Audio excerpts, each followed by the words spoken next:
It was jarring to see the scene of the massacre, or one of the scenes of the massacres, as well as to see the short film afterwards that showed more of innocent people getting killed.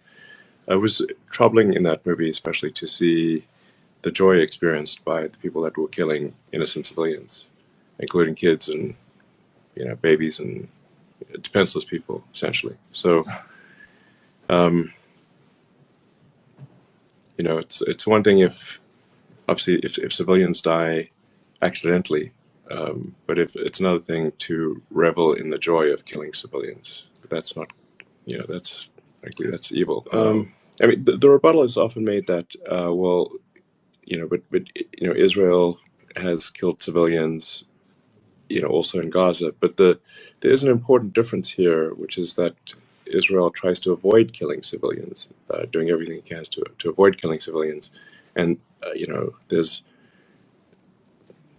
not sort of joy expressed. I mean, it was troubling to see massive protests in almost every major city in favor of Hamas, they generally characterize it as sort of a Free Palestine movement. And I think one can generally agree that we want a good future for Palestinians, and we want to I mean the challenge is really how do you get rid of the ones who are hell bent on murdering Jewish people, while minimizing civilian casualties, and then ultimately stopping the sort of propaganda that is convincing people to engage in murder.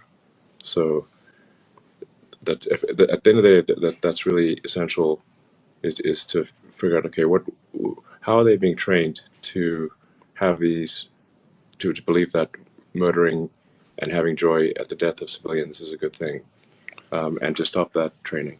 It's important to pair firmness in taking out the terrorists, those who or intent on murder, and then at the same time to then help those who remain, which is also what happened in Germany and Japan. Exactly right. It's interesting because this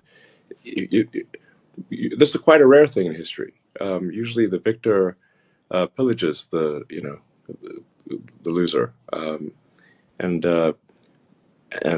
if you look at it after World War I, the Treaty of Versailles was a big mistake, and it created immense bitterness in Germany, and it's part of what led to World War II.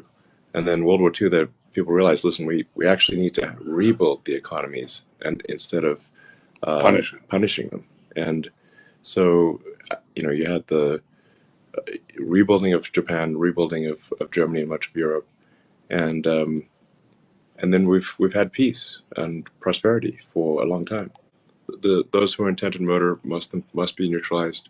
Then the propaganda must stop. That is training people to be murderers in the future, and then making Gaza prosperous. And if that happens, I think it will be a good future.